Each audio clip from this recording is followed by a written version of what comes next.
Oh, you're going to hear it here first. So there's a lot of news going on about, about Jussie Smollett, Empire actor, and apparently real live actor. Okay. But he's denying everything. And people are clowning him, saying, hey, if you're going to pay for a crime, you don't write a check for it. Right? He's like, no, no, look at the memo. It does not say crime. It says fitness, consultation, or oh my God. So he was advised what to say from Trump, apparently, or something. So, anyways, he's in jail, and they put R. Kelly in the same cell with them. And apparently, the two of them are coming up with a single called Unjustified Love. Now, you guys heard it here first. Now, it's a rumor, okay? So, like, if they don't actually come out with it, don't be mad at me because they decided to back out because Dabr let it slip, okay? I'm just saying, okay? I see a single coming out. Like, the two of them are in the same cell. Say, man, this is fucked up. Some unjustified shit. They got no love for me. We should do a song, bro. Unjustified love. He's like, man, I could be your backup dancer, Jussie Smollett says, R. Kelly's like, I got this. Let's do this. They're in the cell practicing. Hey, well, if you guys are checking me out for the first time, my name is Robert Dabr Clark. I own Dabr Cloth Clothing. All about that dab life. We're sitting here being legally medicated, getting legally educated. Definitely come in, like and subscribe if you like what we're doing. We like to have a humor and a blast and just act a goofball. So we're also going to be doing a giveaway of one of these epic hoodies on my website when we reach 129 live. So we're going to keep this running until we pop that. Once we pop that, then we'll be going on to the bigger, better challenges. So thank you guys for supporting and being part of my live and my life. Mad love to you guys. Let's twist up something. And man, what a topic. That unjustified love. It's unjustified.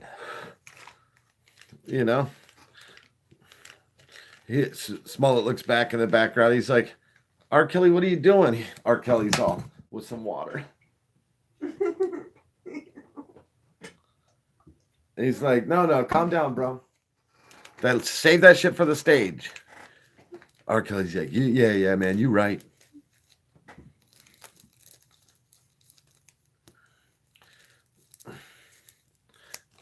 Sometimes when two people get connected, like look at the Wolf of Wall Street and Tommy Chong. They were like roomies in jail, and looked at him. The Wolf of Wall Street came out, cleaned up his act, did a 180 turn, wrote a movie, wrote a book about it, like really changed his life. That was the difference from being a cellmate with Tommy Chong.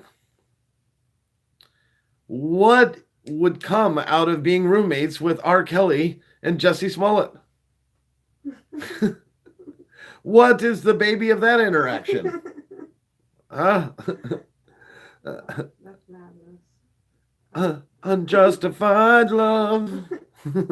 Because he's like, man, I don't got no job no more. They fired me on Empire. This shit is some bullshit. I apologize to everybody that told them this shit ain't true. They're going to find out it ain't true. R. Kelly said, I be telling them the same thing. He's like, but they got video of you. He's like, man, you ain't heard of Life Dummies? Dummy. See? Telling you. Morning, Miss Andy. Good morning. Good morning. Man, I could see what would come out of that. And they put him in the same cell? Like, what the hell?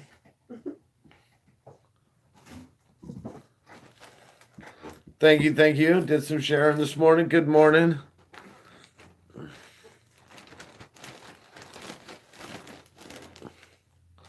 I can't believe it.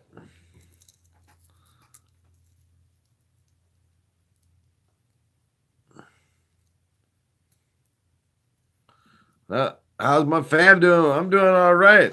So, do you guys know the story about Jussie Smollett with Empire? You guys familiar with the story at all?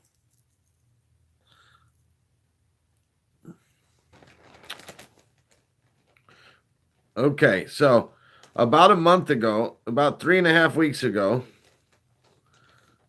um, he's supposedly downtown somewhere, and he goes down a kind of a dark area, and he set up a scenario where he got jumped in front of a particular camera, a 360-degree camera.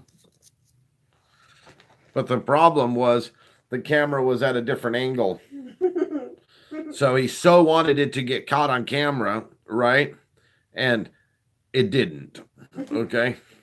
But they did catch his friends on camera, the ones that he said that paid him, they paid him to beat him up. They caught his friends buying all the gear to go beat him up. And he says, "No, I paid him. I paid him to for training." And people are like, "Dude, if you're gonna commit a crime, you pay with cash. You don't write the dude a check." Okay. He wrote him a check. He's like, "Here, beat my ass memo, robbery." No, I'm just kidding. He's like, "What the fuck?" And then he was saying that they were wearing "Make America Great Again" hat, saying, "This is MAGA country." I think he said he didn't say that. Yeah. And then he said, "Oh, I didn't say that. I said they just said, this." No, he did say when he punched him, he goes, "This is MAGA country." He Somebody said he said was he wearing wearing MAGA that. hats. And he's like, no, somebody said I said that. I never said that. He goes, "I never." Said it. And then not only that, but a friend of mine, a black friend of mine, said, "You know that from when he got jumped, they poured bleach on him, put a noose around his neck and everything, beat him up, right? When by the time that they took the noose off of him at the hospital 45 minutes later." And my black friend says, "What black person is going to wear a noose around his neck for 45 minutes without having to?" Like, that tells you right there there's something wrong. He says, "Tell me, what black person is going to wear a noose for 45 minutes when they don't have to? After the fact. That shit ain't going down. He wore that shit all the way to the hospital or something."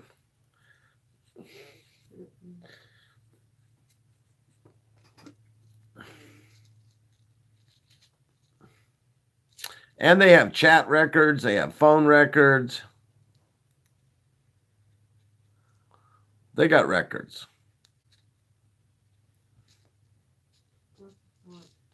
Huh? Crazy. That is crazy stuff, huh?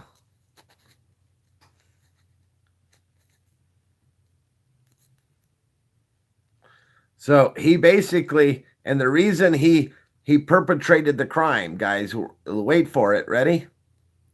Is so he could make more money on his job. He thought that would make him become more valued because now all of a sudden America loves him and knows who he is, and so that would make him more valued and he'd make more money on the show. That's what he told the two brothers, because they straight up snitched on him. They're like, "Fuck that. We're not going down for this guy." They went to Nigeria. They probably got the fuck out of here. Yeah, they felt so bad after beating him up and they were paid to beat him up from him, that they took off to Nigeria. First thing they did there is film themselves giving money to some poor kids. "Here, look, we're good guys." That's the first thing they did. Why are you crazy?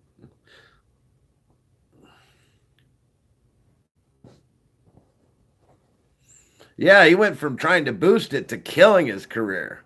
Bad. He killed his career bad with that. So because he has no career, and R. Kelly, well, he's kind of in a bad situation. It makes sense the two of them would come up with a single. And I'm coming up with the name Unjustified Love, they're going to say. I'm just guessing. Like, what do you guys think? Huh? You think I might be onto something here? This is a conspiracy, though. I'm going to just tell you right now.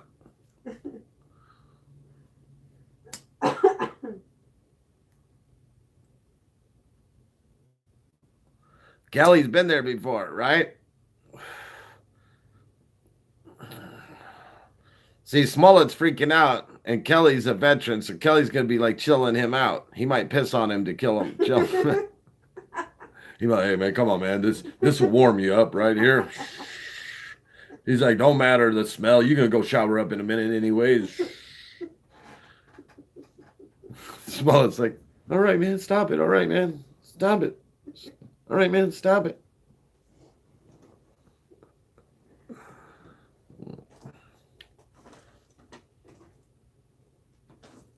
He says, come on, man, sing the chorus. Unjustified love. Oh, my love.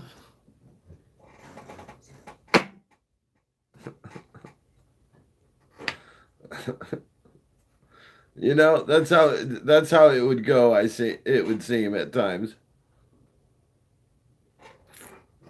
Oh my goodness.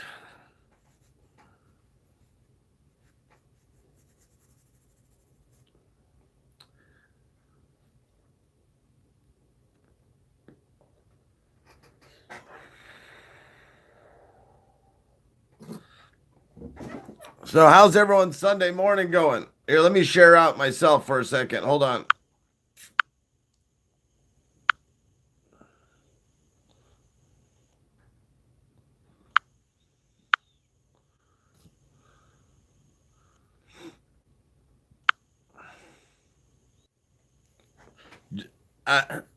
It's going good. Just another day, right? Good morning, Becky. Good morning. Golden shower. Yeah, I went from I'm hearing you to maybe might be right, right?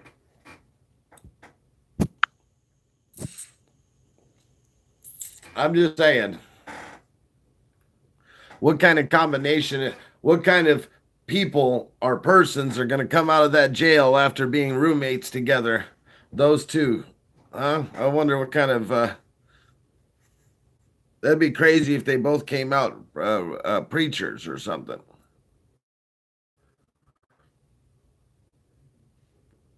You know, a lot of people, there is a lot of people that come out of jail real religious afterwards. I have noticed that.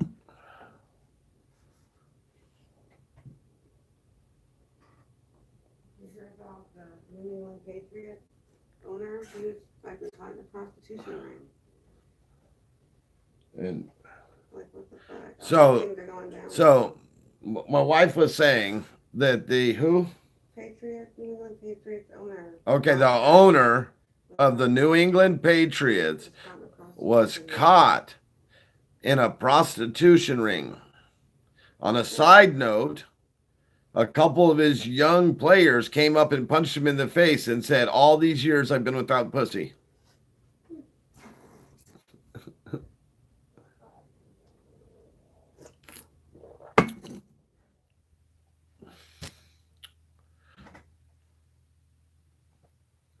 And that was an excerpt brought to you by my wife.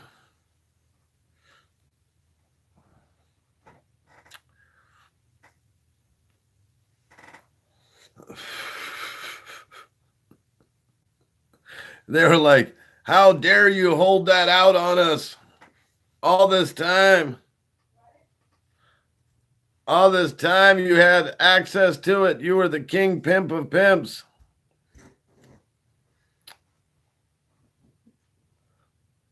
Talking about he was operating the ring, but yet he didn't take care of all of his players. Yeah, that's what I was saying. I was just joking. Like, but if I got to explain it, it kind of kills it.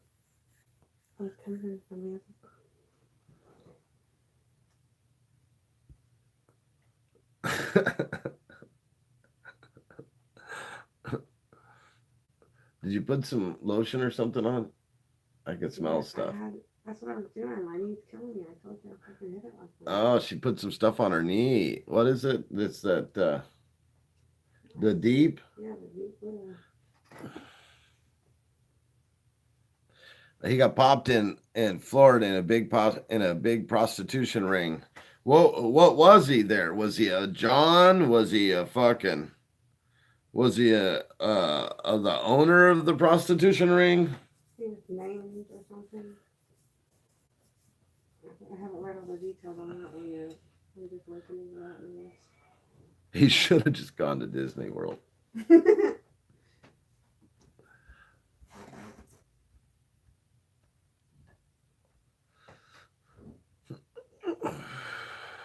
That was funny, Josh says. Thank you, Josh. Just a John like me. Yeah, he just was picking up a prostitute. Oh my God, that must be good for his marriage, huh?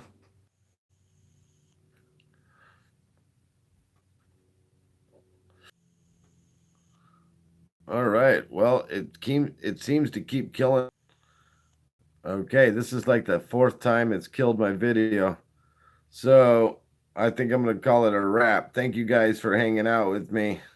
One